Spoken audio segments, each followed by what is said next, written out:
نحمدہ ونصلی ونسلم علی سیدنا و مولانا محمد وعلی آلہ و اصحابہ اجمعین، اما بعد۔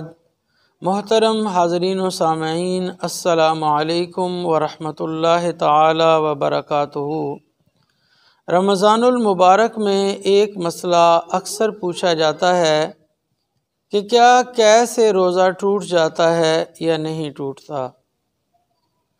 میں کہتا ہوں کہ اس مسئلے کی وضاحت سے قبل اگر ہم روزہ توڑنے والی چیزوں کا عمومی جائزہ لے لیں تو ہمارے لیے یہ مسئلہ سمجھنے میں بہت آسانی ہوگی، اور ہر بار اس مسئلے کی وضاحت کے باوجود لوگوں کا پھر سوال کرنا کہ کیا قے سے روزہ ٹوٹتا ہے یا نہیں ٹوٹتا، امید ہے عوام کی وہ جو الجھن ہے وہ بھی دور ہو جائے گی۔ جب ہم روزہ توڑنے والی چیزوں پہ غور کرتے ہیں تو ہمیں معلوم ہوتا ہے کہ عموماً جسم میں داخل ہونے والی چیزیں روزے کو توڑتی ہیں۔ تو جب قے جسم سے خارج ہونے والی چیز ہے تو اس سے معلوم یہ ہوا کہ بنیادی طور پر قے روزہ توڑنے والی چیزوں میں شامل ہی نہیں ہے، اور وضو توڑنے والی چیزیں عمومی طور پر وہ ہوتی ہیں جو جسم سے خارج ہوتی ہیں، اور قے جسم سے خارج ہوتی ہے۔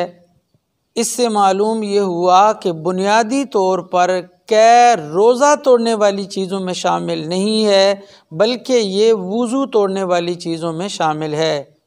یعنی خلاصہ یہ ہوا کہ قے ہونے سے روزہ نہیں ٹوٹتا بلکہ وضو ٹوٹ جاتا ہے، کیونکہ یہ وضو توڑنے والی چیزوں میں شامل ہے، روزہ توڑنے والی چیزوں میں شامل نہیں ہے۔ اس سے ایک مسئلہ یہ واضح ہوا کہ قے اگر خود بخود ہو رہی ہے تو جتنی بھی قے ہو جائے اس سے روزہ نہیں ٹوٹے گا۔ یہ تھا مسئلے کا عمومی جائزہ۔ اب ہم آ جاتے ہیں اس مسئلے پر کہ ایک قے ایسی ہے جو روزے کو بھی توڑ دیتی ہے، لیکن یاد رکھیے اس میں 3 شرائط بیک وقت پائی جائیں گی تو اس قے سے روزہ ٹوٹے گا، وگرنہ مسئلہ وہی عمومی رہے گا کہ قے جو ہے یہ روزے کو نہیں توڑتی ہے بلکہ یہ وضو کو توڑتی ہے۔ وہ کون سی قے ہے کہ جو روزے کو توڑتی ہے؟ تو یاد رکھیے کہ اس میں 3 شرائط کا بیک وقت پایا جانا ضروری ہے۔ نمبر 1، وہ قے جو جان بوجھ کر کی جائے۔ اس سے یہ معلوم ہوا کہ اگر قے عمدن نہ کی، یعنی جان بوجھ کر نہیں کی بلکہ خود بخود ہو گئی، تو خود بخود جتنی بھی قے ہو جائے اس سے روزہ نہیں ٹوٹتا۔ پہلی شرط ہے کہ قے عمدن ہو، یعنی جان بوجھ کر قے کی۔ نمبر 2، اور وہ قے منہ بھر کر ہوئی۔ منہ بھر کر ہونے کی تعریف فقہ کی کتابوں میں یہ ہے کہ قے ہونے کے بعد انسان اس کو منہ میں روکنا چاہے تو نہ روک سکے اور وہ قے بے ساختہ اس کے منہ سے نکل جائے تو اس قے کو کہتے ہیں منہ بھر کر ہونا۔ تو گویا جو قے روزے کو توڑتی ہے اس میں پہلی شرط تھی کہ وہ قے جان بوجھ کر ہو، نمبر 2 وہ منہ بھر کر ہو، اور نمبر 3 اس وقت روزے دار ہونا یاد بھی تھا۔